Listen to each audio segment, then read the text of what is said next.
de João, capítulo 1, versículo 19. Diz assim a palavra do nosso Senhor. E este é o testemunho de João, quando os judeus mandaram de Jerusalém sacerdotes e levitas para que lhe perguntassem: quem és tu? E confessou e não negou. Confessou: eu não sou o Cristo. E perguntaram-lhe: então que? És tu Elias? E disse: não sou. És tu profeta? Respondeu: não. Disseram-lhe, pois, quem és? Para que demos resposta àqueles que nos enviaram: que dizes de ti mesmo? Disse: eu sou a voz do que clama no deserto. Endireitai o caminho do Senhor, como disse o profeta Isaías. Eis, os que tinham sido enviados eram dos fariseus. E perguntaram-lhe e disseram-lhe: por que batizas, pois, se tu não és o Cristo, nem Elias, nem o profeta? João respondeu-lhes dizendo: eu batizo com água, mas no meio de vós está um a quem vós não conheceis. Este é aquele que vem após mim, que é antes de mim, do qual eu não sou digno de desatar-lhe a correia da sandália. Estas coisas aconteceram em Betabara, do outro lado do Jordão, onde João estava batizando. Quem é João Batista? E novamente o que vai transparecer aqui é que João Batista, ele se humilha. Ele não quer que as pessoas olhem para ele. Ele é o precursor e ele veio para apontar Cristo. E o desejo de João Batista é que as pessoas olhem para Cristo, que as pessoas confiem em Cristo.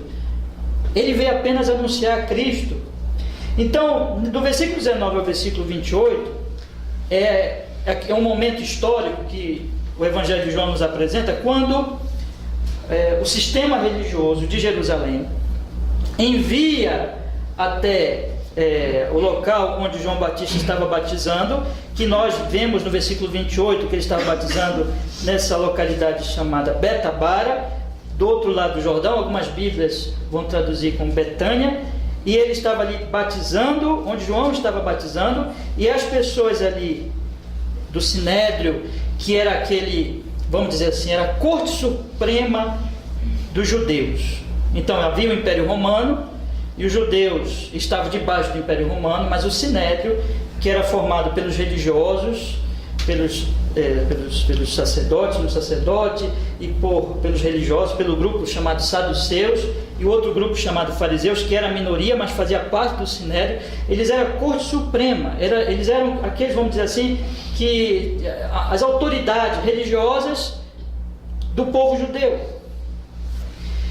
E eles enviaram representantes para perguntar a João: quem és tu? Porque João começou a batizar, a pregar, causou um grande movimento naquela região, as pessoas começaram a vir, e ele era um pregador firme, forte, dizendo a verdade, chamando as pessoas para o arrependimento, falando de que viria alguém maior do que ele depois, como ele tinha testemunhado todo o tempo. E as pessoas começaram então aquele movimento de batismo, pessoas vindo, e chegou a notícia em Jerusalém, chegou a notícia nas autoridades. Eles eram homens religiosos, eles eram homens que tinham conhecimento da lei, tinham conhecimento da sua religião, do judaísmo da época, tinham as suas interpretações. Daqui a pouco nós vamos ver algumas interpretações deles. E veio um grupo dentre eles dos fariseus, que era uma seita judaica. Então tinha os saduceus e os fariseus. Os saduceus eram aqueles que, vamos dizer assim, racionalistas, não criam na ressurreição, não criam em anjos, não criam nessas coisas. Os fariseus não, já acreditavam mais nessas questões. E do grupo, mas eles todos formavam esse grupo, essas autoridades, e eles então foram enviados foi enviado um grupo, uma comissão de Jerusalém, para questionar a João Batista, que estava fazendo um grande movimento. E a grande questão é: quem és tu? Qual o testemunho? Quem tu dizes ser? Irmãos, o que nós começamos a observar aqui é que João Batista, aquilo que eu falei, sempre João Batista, ele se humilha e ele diz a verdade. Ele não é importante, ele vem apenas anunciar que está vindo alguém que realmente é importante, que é o Senhor Jesus Cristo, que é o verbo, que é o assunto, que é o tema do Evangelho de João e de todo o Novo Testamento, na verdade de toda a Bíblia. Cristo. João Batista é o precursor. Mas quando nós começamos a estudar esse trecho, e o trecho aqui, João, eu tenho que designar, né? Eu estou falando de João agora, o evangelista, aquele que escreveu o Evangelho. Ele faz questão de dizer que o grupo, que essa comissão foi formada por fariseus. Observe que diz no versículo 24: e os que tinham sido enviados eram dos fariseus. Se Deus permitir, nós vamos estudar todo esse Evangelho. Eu acredito que nós vamos levar uma média de uns 2 anos estudando todo esse Evangelho, se Deus permitir. E os irmãos vão observar, na medida que nós formos estudando, que os fariseus vão aparecer muitas vezes no Evangelho de João, e como um grupo que persegue Cristo, que odeia Cristo, que se volta contra Cristo. Então não é à toa que o evangelista aqui, o escritor do Evangelho de João, ele destaca que aquelas pessoas, aquela comissão, eram fariseus, eram do grupo dos fariseus. Esse destaque não é sem sentido. Ele começa agora, acaba o prólogo no versículo 18, que é a introdução, no versículo 19, e o prólogo apresenta o propósito e o programa dele, que é apresentar Cristo, a encarnação de Cristo, a vida de Cristo. No versículo 19 em diante, ele começa então a contar a história, e ele começa realmente do início, do precursor, daquele que veio antes de Cristo para anunciar a Cristo. E quando ele fala isso aqui, ele já começa a mostrar que João Batista estava se humilhando, mas que ele foi questionado por aquelas pessoas do sistema religioso judaico, e que essas pessoas eram fariseus. Não é à toa que ele faz isso. O que ele quer mostrar? Ele quer mostrar desde o início, meus irmãos, que aquele sistema religioso ficou observando tanto João Batista como o próprio Cristo, e eles, no início, podemos dizer assim, houve aqui um questionamento. Eles queriam realmente saber quem era João Batista, eles tinham interesse, eles queriam investigar isso aí, mas o coração deles nunca se submeteu, como grupo religioso que eles eram, como autoridades que eles eram, nunca eles se submeteram nem a João Batista, o precursor, e nem ao próprio Cristo. Eles sempre foram opostos a Cristo. E aqui nós vamos observar a raiz disso, né? Que começa com uma interpretação equivocada da Escritura. Nós vamos observar que eles usaram a Escritura, inclusive, para questionar João Batista. Quem és? Eles usaram a Escritura. Só que nós vamos observar, irmãos, que desde o início, no Evangelho de João, já demonstra que eles interpretavam mal a Escritura. Eles eram conhecedores da Escritura, eles eram peritos, vamos dizer, eram aqueles que se procuraria para saber sobre a Escritura, mas eles, na verdade, interpretavam mal a Escritura. Quer dizer, um grupo religioso, a elite religiosa, as autoridades da nação, dos judeus, e aqueles que deveriam guiar o povo, serem pastores do povo, na verdade desviam o povo, porque não entendem a própria revelação, eram fonte de desvio. E quando Cristo se revelou, e quando Cristo se manifestou, o Novo Testamento, o Antigo Testamento, que apontava todo para Cristo, mas como eles não compreendiam o Antigo Testamento, como em cima do Antigo Testamento eles já tinham posto as suas tradições religiosas, as suas interpretações, quando Cristo se manifestou, eles não conseguiram reconhecer Cristo, eles não creram em Cristo, eles se opuseram a Cristo, eles foram aqueles que perseguiram a Cristo. Então aqueles que deveriam ter guiado o povo a Cristo, sendo eles, se dizendo eles a elite, os conhecedores do Antigo Testamento e da religião judaica, foram aqueles que perseguiram a Cristo. E aqui, irmãos, está a grande questão, que volta novamente o versículo 11, e é disso que o versículo 11 está falando, quando ele diz assim: veio para o que era seu, e os seus não o receberam. Ou seja, que coisa triste é um povo que tem a lei de Deus, que tem a revelação, mas não entende a revelação, não interpreta. Em vez de crer naquela revelação, na lei escrita de Deus no Antigo Testamento, eles colocaram no lugar dela as suas tradições e as suas interpretações, e assim perderam a sua própria alma.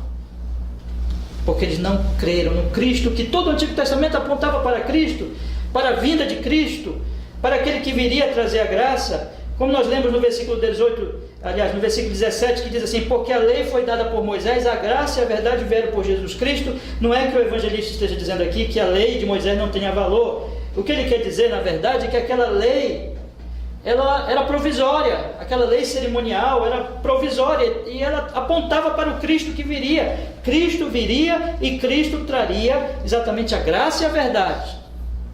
Mas aquela elite religiosa, eles não, que possuíam a lei, eles não entenderam isso, porque no lugar da lei, eles colocaram as suas interpretações, as suas tradições. E aqui nós vemos, irmãos, como nós necessitamos da graça de Deus para entender a própria palavra de Deus. Que se não for graça de Deus, nós podemos até ser religiosos, e nós podemos até andar com a Bíblia, e andar com ela até debaixo do braço, e falar dela, e mencionar a ela, mas nós não vamos entender nada se nós estivermos sem a graça de Deus, se nós não estivermos iluminados pelo seu Espírito Santo, se nós estivermos com a nossa mente cheia das tradições religiosas, que não tem nada a ver com a própria Escritura, nós não vamos conseguir perceber a Cristo, o próprio Cristo, o Cristo verdadeiro que se apresenta na Bíblia, no Antigo e no Novo Testamento. É esse Cristo que nós temos que crer, que nós temos que confiar, que nós temos que receber pela fé. Mas esse Cristo, irmãos, muitas vezes não é compreendido, não é conhecido por causa, por incrível que pareça, da religião humana, tradicionalista, que coloca a tradição no lugar do Evangelho, no lugar da palavra de Deus. E esse trecho, ele vai, irmãos, mostrar exatamente, começar a mostrar, e nós vamos, ao estudarmos, se Deus permitir, todo o Evangelho de João, nós vamos observar que isso vai acontecer o tempo todo. As pessoas vão negar a Cristo, aqueles religiosos vão negar a Cristo, porque eles estavam presos à sua tradição, e não ao que realmente a Escritura estava falando a respeito do Senhor Jesus Cristo. O versículo 19 diz assim, leia comigo, por favor: e este é o testemunho de João, quando os judeus mandaram de Jerusalém sacerdotes e levitas para que lhe perguntasse: quem és tu? Então João testemunhou diante dessa comissão. Os judeus aqui, entenda-se, não todos os judeus, mas a elite religiosa, e representando realmente aquele grupo judeu que acabou não crendo no Senhor Jesus Cristo e rejeitando o Senhor Jesus Cristo. Então este é o testemunho de João, quando os judeus mandaram de Jerusalém, que era a cidade, principal de Jerusalém, sacerdotes e levitas. Então os sacerdotes, esses levitas provavelmente vieram para dar segurança a esses sacerdotes e levitas, para que lhe perguntasse. A grande questão, uma questão bem simples, na verdade, é: quem és tu? Quem é esse homem que estava batizando no Jordão e causando grande movimento e grande repercussão no povo judeu? Então eles foram lá para perguntar: quem és tu? Isso aqui foi legítimo, meus irmãos, isso aqui foi bom, não foi errado eles terem feito isso, isso foi bom, foi correto. Eles, de fato, como aqueles que se diziam os guias do povo, os líderes religiosos, os conhecedores da lei, eles tinham a mesma obrigação de perguntar: quem é esse homem? Vamos investigar, vamos questioná-lo, vamos saber quem são eles. Então isso aqui em si mesmo não foi ruim. O problema, meus irmãos, é que eles não estavam aptos para essa investigação. Na verdade, não é que eles, como elite, não pudessem, como líderes religiosos, não pudessem questionar. A grande questão é: será que eles realmente eram líderes de fato? Eles estavam prontos para fazer esse questionamento? Todo o Evangelho de João vai dizer não. Eu vou só antecipar. O capítulo 9 conta a história do homem cego que foi curado por Jesus e que ele é questionado exatamente por esses líderes religiosos. Os líderes religiosos não aceitam a cura, não aceitam aquele grande milagre. E Jesus vai dizer assim no versículo 39: e disse-lhe Jesus: eu vim a este mundo para juízo. 9:39. E disse-lhe Jesus: eu vim a este mundo para juízo, a fim de que os que não veem vejam, e os que veem sejam cegos. Aí olha quem questionou. E aqueles dos fariseus que estavam com ele ouvindo isto disseram: também nós somos cegos? Até se ofendendo, né? Nós somos cegos? Aí Jesus disse: se fosses cegos não terias pecado, mas agora dizeis: vemos, por isso o vosso pecado permanece. Ele está dizendo: vocês dizem que veem, por isso que o pecado de vocês permanece. Na verdade, Jesus está dizendo: vocês dizem que veem. Por todo o que o Evangelho vai nos mostrar, a visão deles, na verdade, era cegueira. Quando eles diziam vemos, na verdade não estavam vendo nada, não estavam entendendo nada, porque a visão deles era apenas a sua religiosidade sem Deus, humana sem Deus. Por isso que o Senhor Jesus Cristo diz: eu vim a este mundo para juízo, a fim de que os que não veem vejam. Aqueles que não veem, aqueles que ninguém dá valor a eles, que não veem, esses vão ver, mas os que veem sejam cegos. Quem são os que veem? É a elite religiosa, é aqueles que dizem que veem, mas eles não veem, eles não entendem, eles são cegos, eles pensam que veem, mas não veem. Esses eram os fariseus, irmãos. Eles não estavam aptos para fazer um questionamento desse, como nós vamos ver já já. Então eles chegam lá. Não é errado eles terem feito como realmente líderes religiosos. O problema é que eles não eram de fato aptos para serem esses líderes do povo de Deus, do povo, digamos, do povo judeu. Então eles dizem assim: quem és tu? E João Batista imediatamente, sabendo que a grande questão era, quando eles perguntam assim: quem és tu? Na verdade, a grande ponto para eles, a grande questão para eles é saber: tu és o Cristo? Tu és o Cristo prometido? Tu és aquele que viria, que está prometido que vem? Porque, evidentemente, todas aquelas pessoas tinham conhecimento que viria Cristo. Ele era prometido. Então, quando eles perguntam isso: quem és tu? Imediatamente João Batista, já antecipando tudo, entendendo tudo, diz: olha, e confessou e não negou. Confessou: eu não sou o Cristo. Prestem bem atenção. Eu não sou o Cristo. Já quero declarar aqui, ele dá o seu testemunho. Ele nunca, em nenhum momento, ele quis assumir essa posição. Nós vemos o tempo todo ele se humilhando, e nesse texto ele vai se humilhar. Ele vai deixar claro que ele, como João tinha dito, João o evangelista, no versículo 8, ele não era a luz, mas para que testificasse da luz. Então imediatamente ele tira de si toda essa possibilidade, essa questão de ele ser o Cristo. Ele diz: não, eu não sou. Confessou: eu não sou o Cristo. Confessou, era o testemunho dele: eu não sou Cristo. Ele testemunhava sobre Cristo, mas ele não era o Cristo. Ele queria então, irmãos, mostrar Cristo, apontar Cristo, falar de Cristo. Nós vamos observar que aqui mesmo ele testemunha, inclusive para esses homens, sobre Cristo. Com essas palavras ele está querendo dizer isso: olha, não olhe para mim, não esperem de mim isso. Não pensem, eu não estou aqui falando de mim, eu não estou aqui testemunhando sobre mim.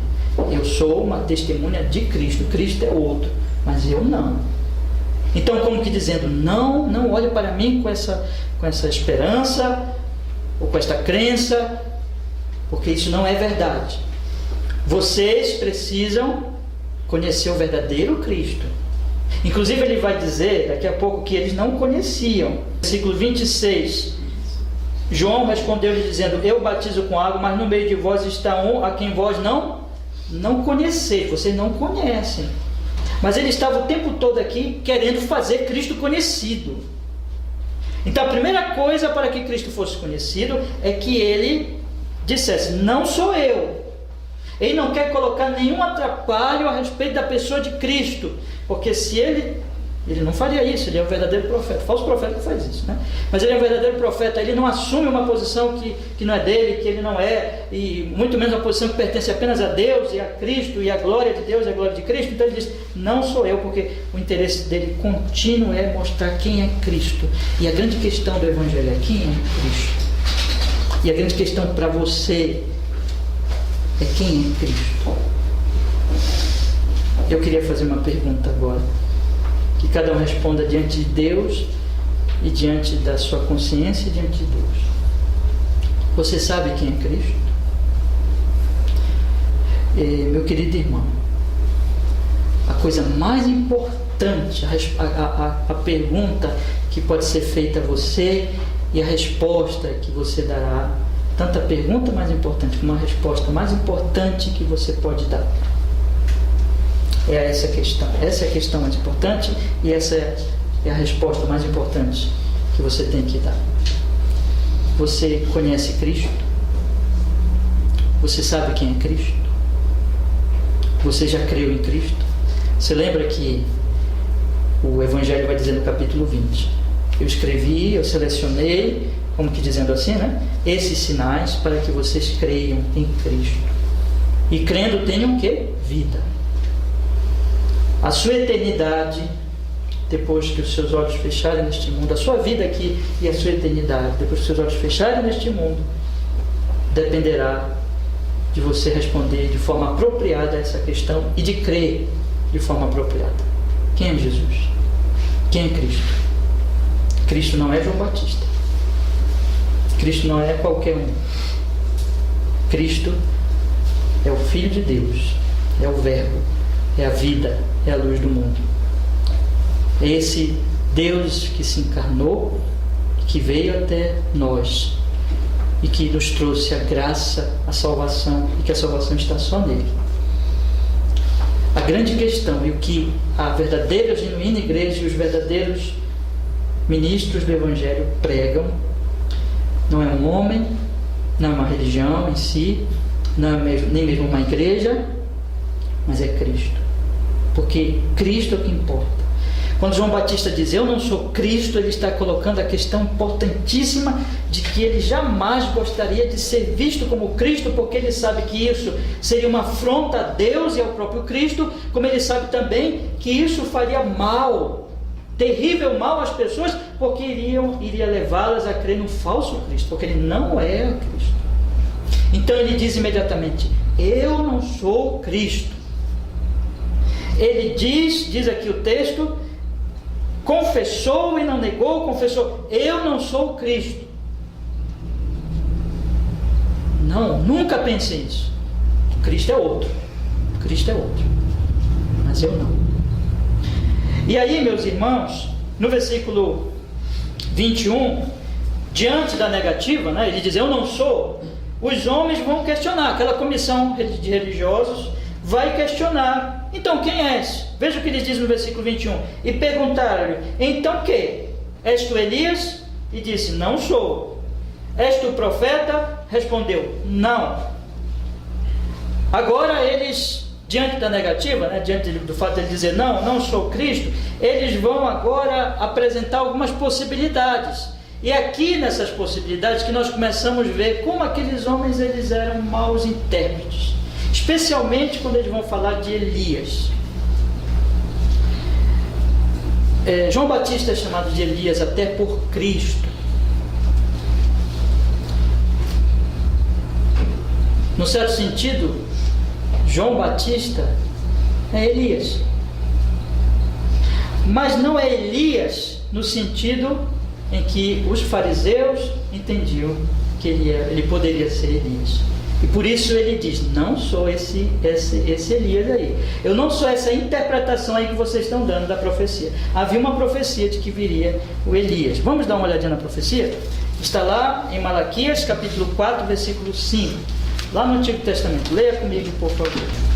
Eis que eu vos enviarei o profeta Elias, antes que venha o grande e terrível dia do Senhor. Elias foi transladado. Vocês conhecem a história, né? Elias foi transladado. E a profecia é: eis que eu vos enviarei o profeta Elias antes que venha o grande e terrível dia do Senhor. Era uma profecia a respeito da vinda do precursor de Cristo, de João Batista. O próprio Jesus vai dizer: ele é o Elias que estava sendo esperado, ele é o Elias.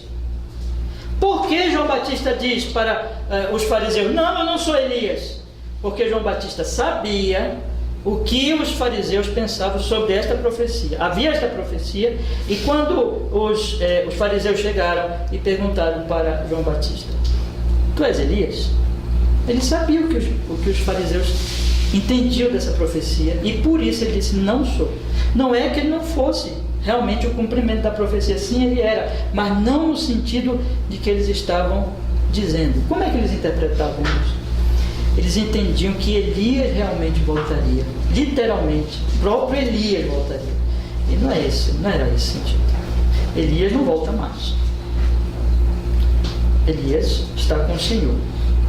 Mas viria alguém no espírito de Elias, ou seja, no poder, alguém que se assemelharia a Elias. Elias foi colocado como um profeta aqui, eu vou colocar assim, irmãos, eu quero que os irmãos entendam, como um tipo de João Batista, vamos colocar assim, como alguém que no Antigo Testamento estava apontando para essa vinda desse precursor, e aqui a profecia era: eis que eu vos enviarei o profeta Elias antes que venha o grande e terrível dia do Senhor. Mas não era o próprio Elias que viria, era um outro homem, evidentemente, não tinha nada a ver com Elias, como sendo a própria pessoa de Elias. Não, Elias não volta mais, mas era um homem semelhante a Elias, um profeta como Elias, fiel, cheio do poder de Deus, da graça de Deus, da verdade de Deus, corajoso como era Elias, que desafiava reinos, poderes, que chamava o povo para arrependimento, que anunciava a verdade de Deus. E assim era João Batista. Ele era um corajoso, cheio da graça, do poder de Deus, cheio do Espírito Santo, desde o ventre da sua mãe, um escolhido de Deus para ser o precursor de nosso Senhor Jesus Cristo. E ele viria então, simbolicamente ele era o Elias, mas não o Elias literalmente.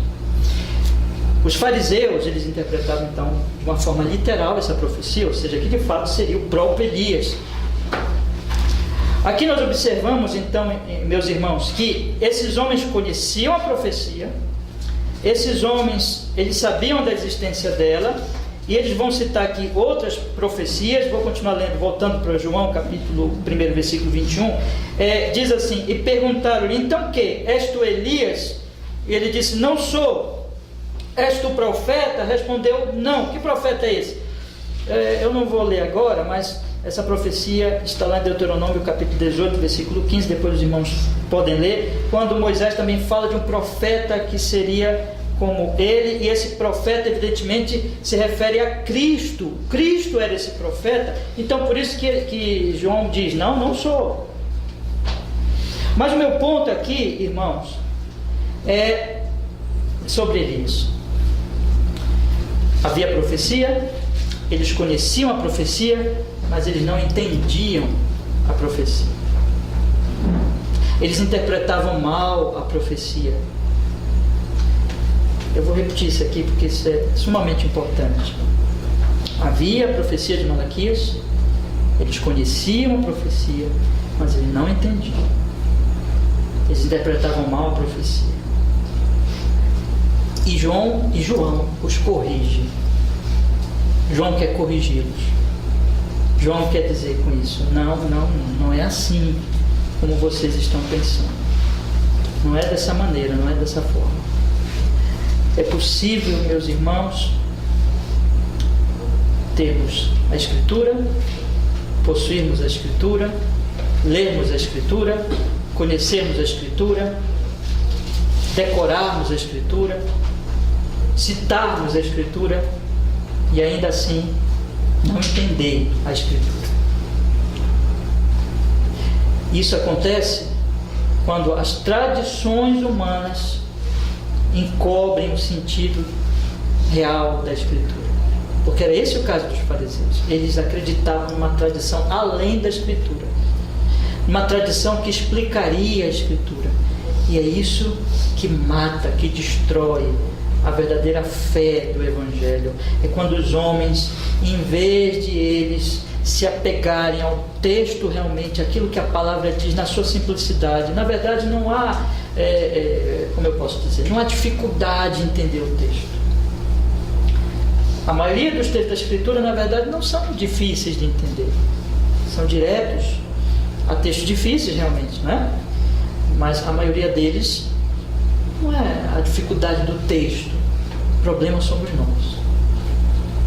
O problema é a nossa carga de tradições religiosas que nós recebemos e as interpretações errôneas, feitas às vezes por décadas, séculos e séculos, em que uma igreja, ou que uma religião, ou que um segmento religioso toma a Escritura, interpreta mal a Escritura e coloca sobre a Escritura essa carga de interpretação religiosa. É uma interpretação errada que vai gerar outra interpretação errada e outra, e com o passar do tempo você tem um monte de entulho interpretação, de tradição, em que você está encobrindo o sentido da Sagrada Escritura. E é por isso que muita gente não entende. O único capaz de romper isso é Deus na sua graça. Por isso que nós precisamos tanto do Espírito Santo. Por isso que Jesus vai dizer que o Espírito Santo é o Espírito que, irmãos? Da verdade. É o Espírito Santo que vai nos iluminar, que vai nos abrir o texto para nós, que vai tirar toda aquela carga e todo aquele entulho de tradição religiosa que pode estar encobrindo o verdadeiro sentido do texto para nós. E Ele faz isso, irmãos, graças ao Senhor, que Ele tem feito isso na vida daqueles que creem no Evangelho. E quando isso acontece, Cristo aparece. Cristo aparece. Perguntaram, então o que? És Elias? Ele disse, não sou. És profeta? Respondeu, não. Então, diante de mais essa negativa, no versículo 22, eles vão falar assim: disseram-lhe, pois, quem és, para que demos resposta àqueles que nos enviaram? Que dizes de ti mesmo? Ora, se não és o Cristo, não sou. Se não és Elias, não. Se não és profeta, não. Quem és? É um progresso até lógico, né? Bom, se não és esse, não és aquele, agora me digam para nós quem és. Aí no versículo 23, aí sim ele vai dizer quem ele é, claramente, e junto com essa afirmação, agora ele não vai ser negativo, né? Vamos dizer assim, não está negando, agora ele vai afirmar realmente. Junto com essa afirmação, ele vai, na verdade, fazer um apelo, né, àqueles homens: arrependam-se, porque para isso que eu estou aqui. Eu estou aqui para preparar o caminho de Cristo. Vamos ler então o versículo 22 e 23, para nós pegarmos todo o contexto. No 22 diz assim: disseram-lhe, pois, quem és, para que demos resposta àqueles que nos enviaram? Que diz de ti mesmo? Disse, eu sou a voz do que clama no deserto, endireitai o caminho do Senhor, como disse o profeta Isaías. Eu sou esse, a voz do que clama no deserto, o precursor, aquele que vem endireitar o caminho. O sentido aqui, irmãos, é aquele que vem preparar a vinda do rei. O rei está chegando, aquele que é realmente importante está chegando. Então nós temos que preparar o caminho para que o rei não encontre obstáculos. Esse é o sentido. Há obstáculos no caminho do rei, e eu tenho que vir tirar esses obstáculos para que o caminho fique livre, para que o rei chegue e o caminho esteja livre para que ele ande sem dificuldade, sem obstáculo. Eu sou esse, eu sou o precursor. E com isso, irmãos, ele estava citando a profecia de Isaías. Isaías 40, versículo 3. Voz do que clama no deserto, preparai o caminho do Senhor, endireitai no ermo vereda a nosso Deus. Ele não cita aqui literalmente essa profecia, mas ele está se referindo a ela. Então ele próprio diz, como disse o profeta Isaías, voltando para João, diz: eu sou a voz do que clama no deserto, endireitai o caminho do Senhor, como disse o profeta Isaías: tirem os obstáculos do caminho de Cristo. Que obstáculos são esses, meus irmãos? Toda resistência a Cristo, toda oposição a Cristo, tudo aquilo que se volta contra Cristo, João Batista está dizendo: tirem isso, retirem esses obstáculos. Quais são esses obstáculos? O que são esses obstáculos? O pecado, meus irmãos, especialmente o pecado da incredulidade.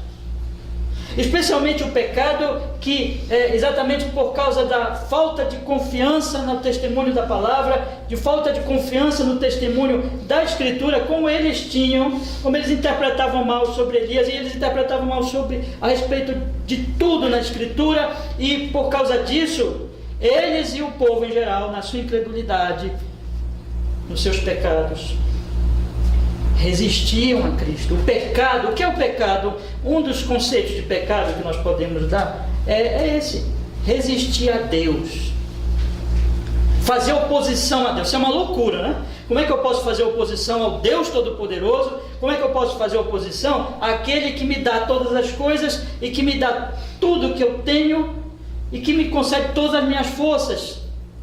Mas é isso que é o pecado. O pecado é completa loucura, mas o fato é esse, é que o pecado é oposição, é resistir a Deus. E quem resiste a Deus, o Evangelho de João vai dizer bem claramente, quando nós chegarmos lá no capítulo 15 e 16, nós vamos observar que o Senhor Jesus Cristo diz: as pessoas me odeiam. Por que as pessoas me odeiam? Por que as pessoas não amam a mim, não amam a minha palavra, não amam o meu testemunho?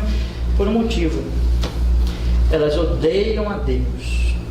Elas odeiam a Deus. Por isso que elas me odeiam. João Batista está dizendo aqui: retirem esses empecilhos. Em outras palavras, por isso que nos outros evangelhos, qual é a pregação de João Batista? Arrependei-vos. Isso é o arrependimento. Arrependam-se, pecadores, baixem as suas armas, humilhem-se diante de Deus. Deixem de afrontar a Deus, de desafiar a Deus, de resistir a Deus.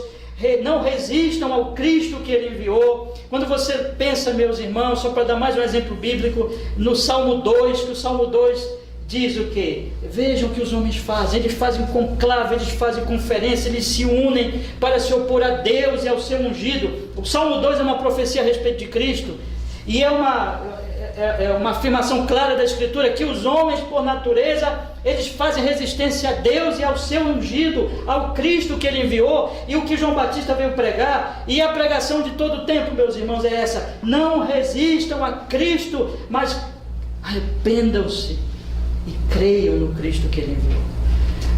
O Salmo 2 vai dizer: beijem o filho antes que ele se ire. Beijem ao filho, ou seja, recebam, creiam, humilhem-se, tirem a resistência. E ele está falando com os fariseus, ele está falando para os fariseus, ele está dizendo: vocês querem saber quem eu sou? Pois bem, eu vou dizer para vocês quem eu sou. Eu sou a voz que clama no deserto: endireitem o caminho de vocês. Como disse o profeta Isaías: arrependam-se dos seus pecados, deixem essa religião hipócrita, falsa, tradicionalista, que os afasta de Deus, que os faz soberbos e que faz com que vocês se oponham ao próprio Cristo de Deus. Arrependam-se, tirem toda resistência, toda oposição. Eu vim para limpar o caminho, eu vim para tirar os obstáculos, e o obstáculo é o pecado, o obstáculo é a incredulidade, o obstáculo é a oposição a Deus e ao seu ungido, como diz o Salmo 2.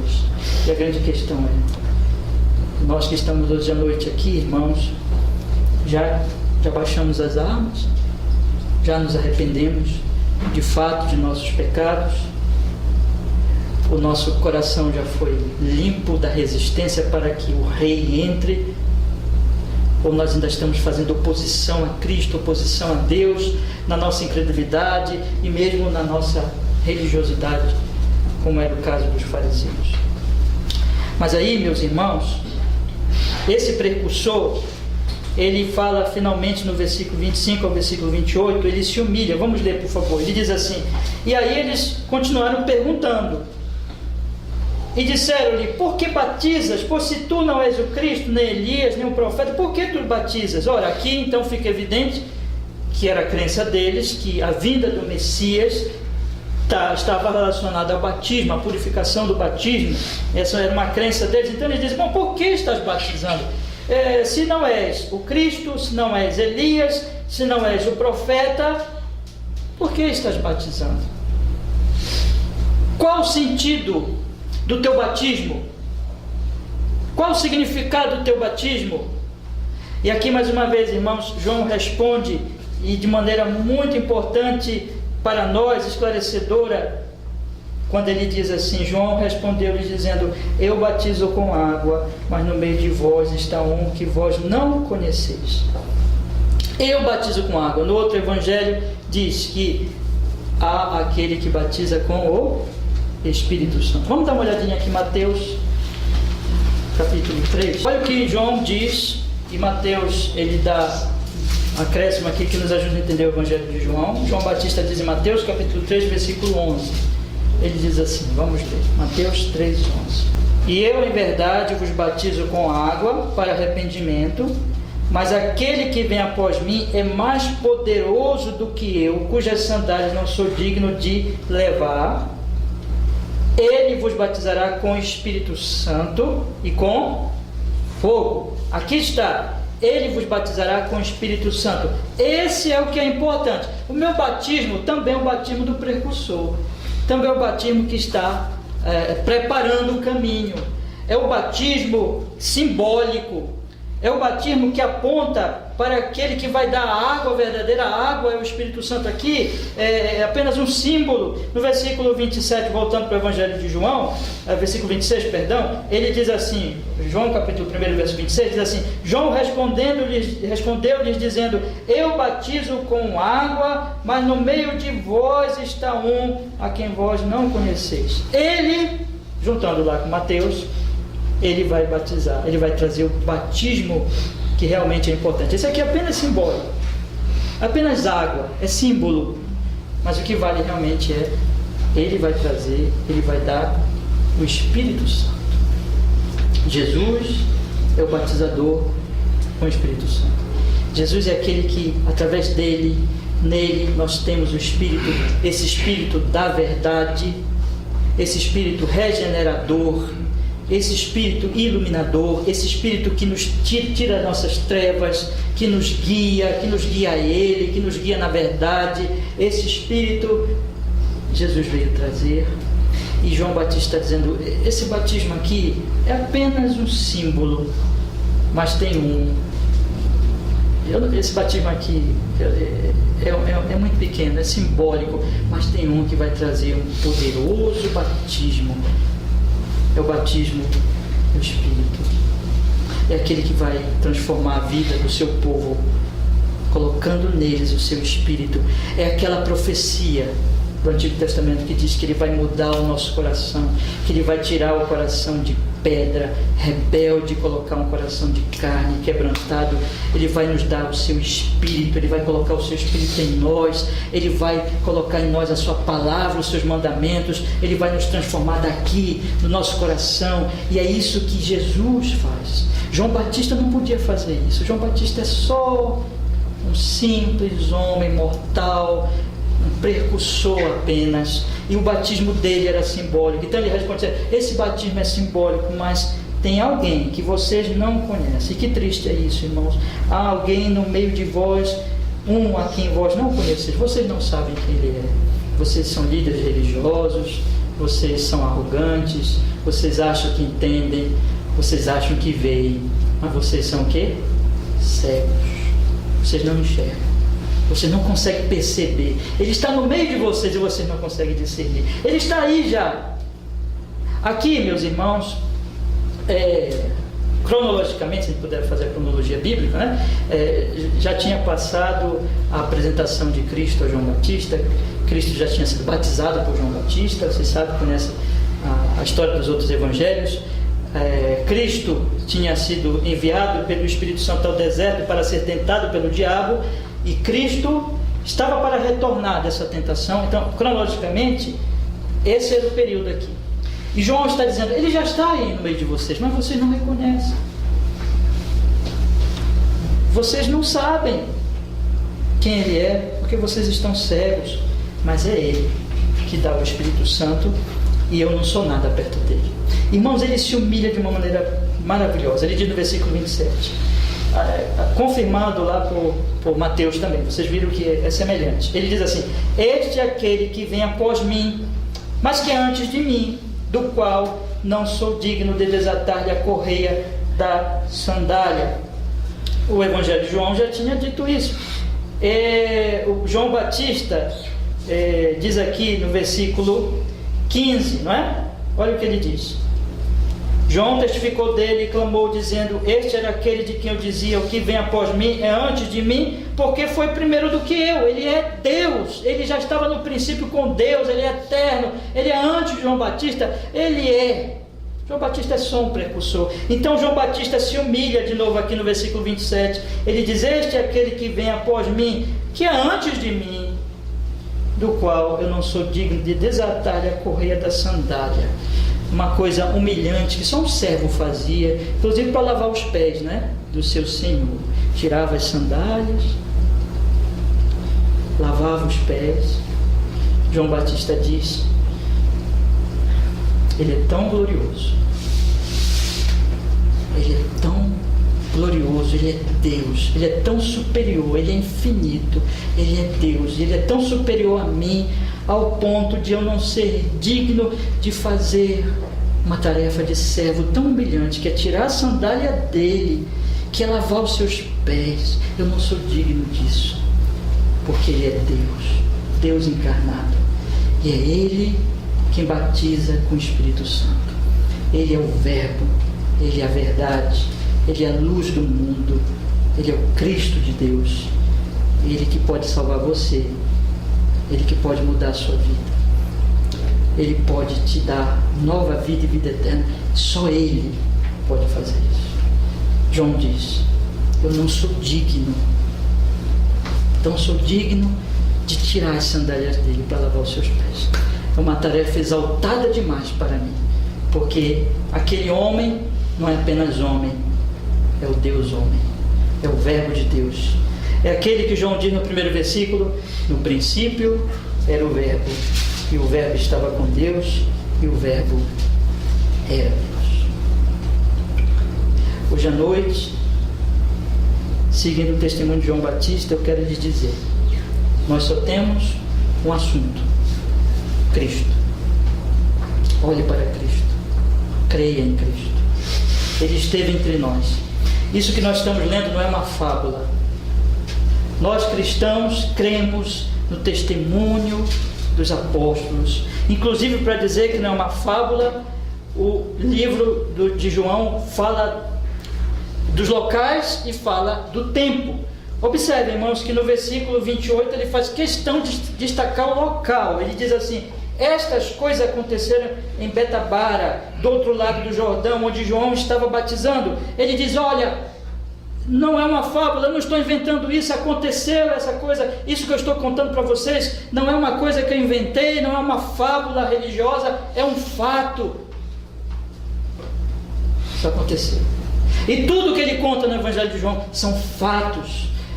A nossa fé não está baseada numa fábula, numa história inventada por alguém, mas em fatos narrados por testemunhas oculares. Eles viram e eles testemunharam e eles escreveram o Novo Testamento para dizer: isso aconteceu, creiam no Evangelho.